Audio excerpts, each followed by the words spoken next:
Então, boa tarde a todos.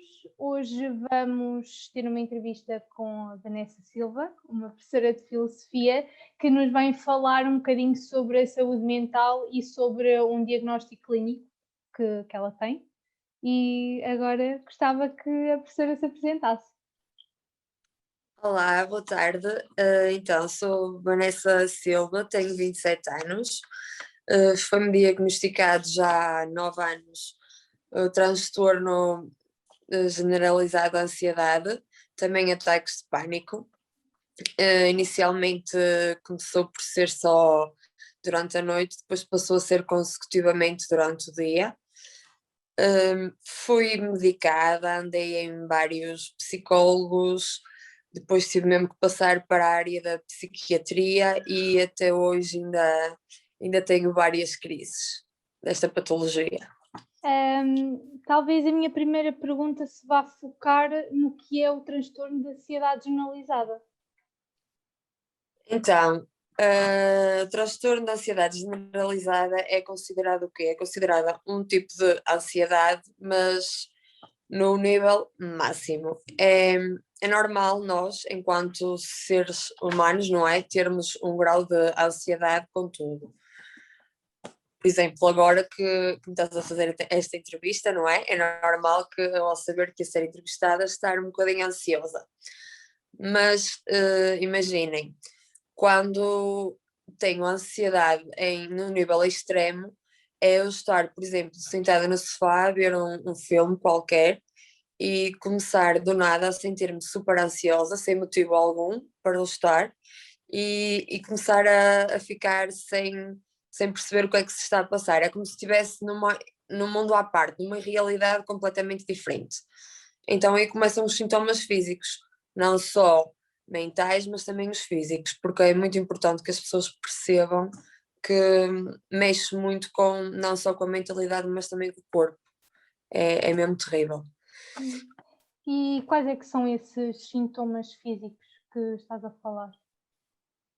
Então, a nível psicológico, quando nós estamos a falar que é uma doença mental, nós sabemos que, e através da psicologia, não é? Que é a ciência que estuda o corpo e a mente, logo a mente vai estar interligada com o corpo, os físicos são, a mim especificamente, são os tremores, suores, fico presa, contrai imensos músculos, não consigo falar, prende-me imenso a garganta, é terrível. Parece que para tudo à minha volta, é como se tivesse uma sensação de falta de ar, fico com imensa vergonha de estar ao pé de pessoas, só que se estiver fora de casa só quero vir para casa, é mesmo horrível. Parece que vou morrer, tenho aquela sensação que vou morrer, que está-me a dar um ataque cardíaco.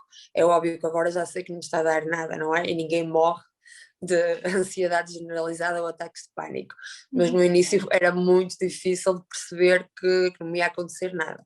Claro. Então, e relativamente aos ataques de pânico, ainda te lembras qual é que foi o primeiro? Como te sentiste? O que é que aconteceu? Sim, o primeiro ataque de pânico foi noturno.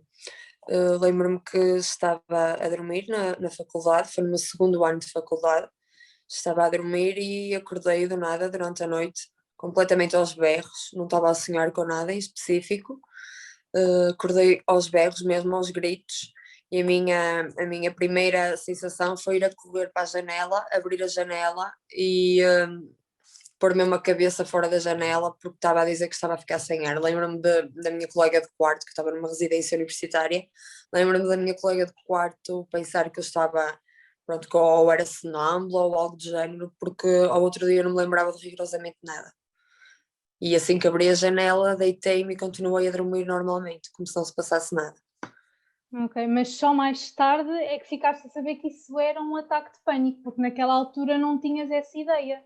Não, nem liguei completamente nenhuma. Claro. Então, e não sei se aqui esta pergunta vai fazer muito sentido, mas o que é que fazes para te tentares refugiar desses ataques de pânico? O que eu quero dizer é, estás a ter um ataque de pânico, o que é que Uhum. fazes para te tentar acalmar ou para tentar fugir desse mesmo ataque de pânico? Ok, então imagina, se estiver em público, tento ao máximo esconder que estou a ter um ataque de pânico, porque ainda hoje, porque é super constrangedor, não é? Cada vez é mais normal termos problemas mentais. Eu não considero isto um problema, ainda existem muitas pessoas com preconceitos em falar sobre isto e pensam que, pronto, que é algo completamente diferente. Eu acho que é uma doença completamente normal, porque não devemos ter vergonha de ter, mas ok, eu admito, sinto vergonha porque as pessoas não consideram normal, ou então dizem que temos menos capacidades. Então, se eu estiver ao pé de pessoas, eu tento no máximo disfarçar, estou ali a sofrer ao máximo e tento reagir normal. Vocês, te lembras, se foste minha aluna, agora és minha amiga, não sei se te lembras de eu ter dito que quando ficava muito nervosa no estágio, não é? Quando fui estagiar, eu bebia imensa água, que era para ninguém notar que eu estava a começar a entrar em pânico. Tento beber água, tento ir para um sítio sozinha, ou então digo que pronto, que não estou muito bem, já admito. Que se estiver sozinha é mais na descontrai. Porquê? Porque deito-me, tento ouvir um bocadinho de música, ponho a cabeça fora da janela, pronto, já me sinto mais à vontade. Mas ainda me custa muito ter que pedir ajuda. Ainda passado estes 8, 9 anos, ainda me custa muito admitir que preciso de ajuda. Ok. Corro só a medicação da SOS, tem no último quase mesmo. Ok. Aqui também a ideia do nosso projeto é mesmo mostrar, também pegando naquilo que estavas a dizer, na parte de considerarem isto um problema e não é uma doença igual às outras. O nosso projeto pretende, lá está, mostrar isso mesmo, que quem tem algum problema no foro mental, seja ansiedade, seja ataques de pânico, seja depressão, que é uma doença normal e que não tem de ter vergonha de pedir ajuda e pronto. Basicamente é esse também o nosso intuito. Agora a pergunta que eu tenho a seguir tem a ver também com a pandemia. Sentes que a pandemia e o isolamento social, confinamento, piorou o teu estado clínico ou mesmo de alguma pessoa que tu conheças que tenha problemas do foro mental ou achas que ajudou? É assim, inicialmente não notei que me tivesse prejudicado no primeiro confinamento. Até pelo contrário, senti-me melhor, porque Mais estava, livre? sim, então não tinha que estar ao pé de pessoas estranhas por aí fora. Mas com o tempo comecei-me a sentir muito fechada mesmo. Parecia que tinha aquela sensação de não conseguir respirar. E tu sabes também que eu comecei a fazer um tratamento, não é? Em psiquiatria, entretanto larguei o tratamento porque não precisei, então tive que voltar outra vez ao tratamento, ou seja, antidepressivos. Voltei ao tratamento e para mim foi o desgaste autêntico. Com isso tive uma queda enorme porque a medicação foi super forte e então tive inícios de uma depressão, imagina. E foi terrível, porquê? Porque não lidei nada bem com isso. Comecei a dizer que era para pessoas mais velhotas, que não podia ser para mim, que eu era professora, que não podia estar a estragar a minha carreira. Foi um caos. Só que depois, em contrapartida, tinha o meu pai, não é? Porque o meu pai sempre teve tendência para depressão.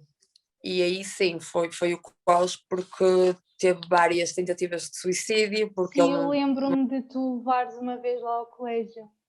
Pronto, Lembro-me disso. sim, ele teve várias tentativas de suicídio na quarentena porque ele não conseguiu mesmo ter trabalho nenhum. Então começou-me a entrar em desespero. E acho que isso começou outra vez a levantar-me, então eu comecei a arrebitar para ter que o ajudar, não é? E pronto, comecei eu a estabilizar. Depois começamos a ficar outra vez melhores os dois e penso que agora está tudo normalizado em possíveis, mas é assim, queria mesmo que as pessoas percebessem que devíamos pedir ajuda e que não é tabu nenhum falar sobre isto e que é cada vez mais normal termos problemas relacionados com o foro psicológico, porque é muita coisa para gerir nós não somos preparados na escola, nem em casa, nem em lado nenhum para, para convivermos com os problemas do dia a dia, com aquilo que nos acontece, não é? E acho que mesmo que depois de chegarmos a casa e tentarmos descansar, o cérebro não desliga. A verdade é essa, o cérebro não desliga. E nós estamos consequentemente sempre a pensar nas mesmas coisas. É complicado. E acho que a pandemia ainda, não é, deu-nos mais tempo para pensar nos problemas. E pronto, acho que foi por aí. E neste momento estou com um calmantezinho só, mas é só em SOS. Ok. Então, e achas que a pandemia proporcionou novos casos de problemas psicológicos? Sim, muito. Achas? Ok. Sim. A minha mãe, por exemplo, é uma pessoa super calma, Uhum. nunca teve nada de género. É uma pessoa super positiva, acho que é a pessoa mais positiva que eu conheço à face da Terra. E assim, não vou dizer que ela andasse com tentativas de suicídio ou algo do género, mas notei que a um certo ponto ela estava super aflita com tudo, ela tinha medo de tudo. Tinha medo de chegar cá fora e tocar em alguma coisa, mal chegava à casa dela, tinha que me desinfetar de cima a baixo, era um cuidado extremo mesmo. Notei imenso mesmo na minha mãe, notei em amigos que, pronto, que acho que se fosse noutras ocasiões não ligavam tanto, não é? Óbvio que temos que ter cuidados, mas nota-se muito a diferença mesmo. Depois também tens aquele tipo de pessoas que pensas que são amigos e depois desligam-se completamente, ficam super frios. Acho que afetou muito mesmo. Ok. Agora virando mais para a tua profissão. Como professora, como é que sentes os teus alunos? Achas que a pandemia prejudicou a saúde mental deles?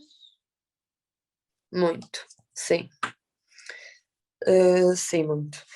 Eu estive a dar aulas na Régua e antes de estar agora em Viseu e posso dizer que foi assim a escola onde eu senti mais carência a nível afetivo mesmo.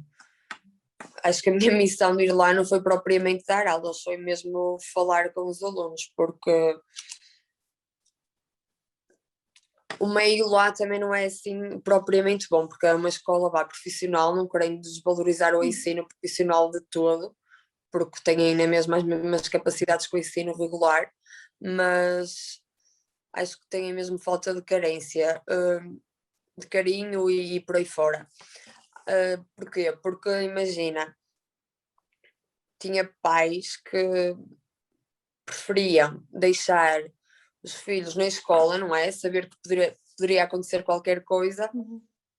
porque pura e simplesmente em casa não tinham condições para dar comida ou algo do género, ou, pronto, imagina, e depois eles chegavam à escola e contavam isso, e era muito mau. Depois também tens adolescentes super irritados porque não podem fazer nada e querem fazer tudo e revoltam-se por causa da pandemia. Noto que têm imenso medo depois de fazer tudo e depois querem fazer tudo e depois não querem fazer nada. Andam super ansiosos, super nervosos, porque será que vamos acabar isto? Será que não vamos acabar? E para que é que eu estou na escola se isto nunca mais vai voltar a ser normal? E já não quero ir para a faculdade, e já não quero fazer isto. É horrível, horrível mesmo. Acho que a escola devia estar preparada ou ter pelo menos uma disciplina que ajudasse os alunos a entender, não é? A entender o que é que se está a passar. Não devia Estavas a dizer, diz.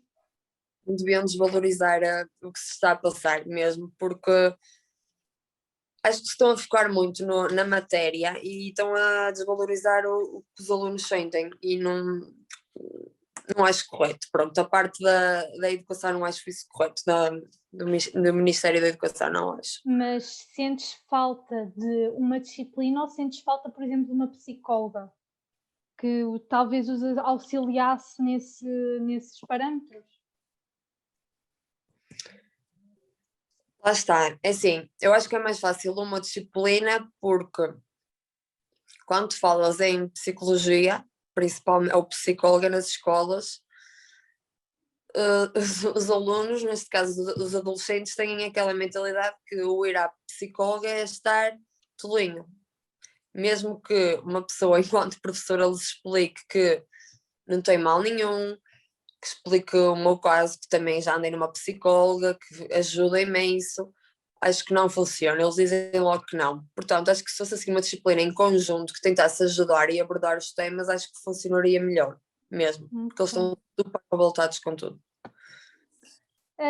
Agora lembrei-me de uma pergunta que nem sequer estava aqui no meu plano, que foi o ano passado. Eu lembro-me de tu teres criado uma página no Facebook, que começaste a falar deste alguns pontos de vista teus, fizeste algumas entrevistas já a algumas pessoas. Qual é que foi o principal intuito de teres criado essa página? Foi para também tentares ajudar outras pessoas que tenham o mesmo problema que o teu ou outro? Ou... Eu criei o blog especificamente para me começar também a distrair, porque estava a começar a sentir-me inútil, por causa da quarentena, não é?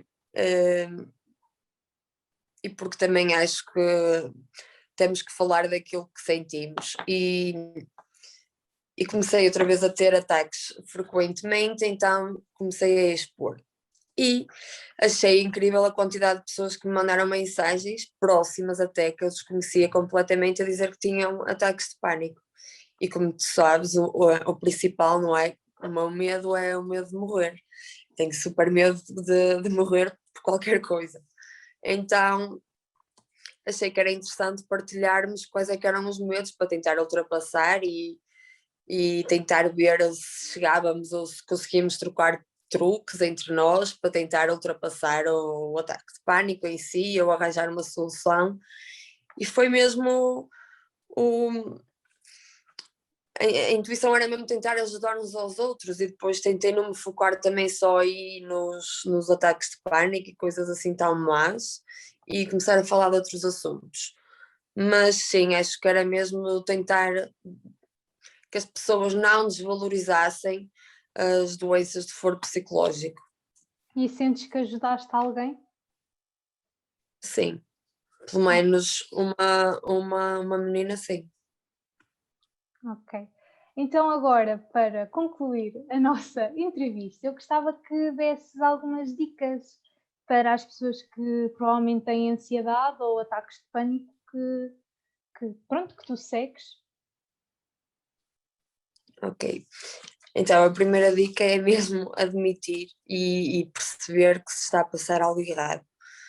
A segunda dica é não ter medo de pedir ajuda e ir em frente. Pedir sempre ajuda mesmo que seja necessário. Não ter medo de nada que está a acontecer, porque ninguém morre de ataques de pânico nem de ansiedade, não vai acontecer nada de mal. Quanto mais lutarmos contra o ataque, mais tempo vai demorar a passar. Tem que ser mesmo levar na descontraída e pronto, vai ser super rápido a passar. Ele dura cerca de 10 minutos a contar os 10 minutos. Mas acho que o desporto ajuda muito mesmo muito. O desporto não é mito. Quando os médicos dizem que o desporto ajuda mesmo. Tomem medicação só em último recurso, falo por experiência própria mesmo. Tentem tomar medicação só em último recurso e falem com pessoas que tenham o mesmo problema, porque são pessoas que percebem aquilo que vocês estão a passar, porque pessoas que vos digam, não sei o que, isso não é nada e não vai acontecer nada, não, é desvalorizar, vocês vão se sentir sempre incompreendidos, portanto procurem sempre alguém que tenha o mesmo problema. Ok. Deve falar comigo, também estou disponível. Depois a Andrea sabe que eu identifico lá o Instagram da professora Vanessa e depois vocês, se o entenderem, podem falar com ela. Olha, gostei muito deste momentinho. Obrigada por teres aceito fazer parte deste projeto. Obrigada eu pelo convite.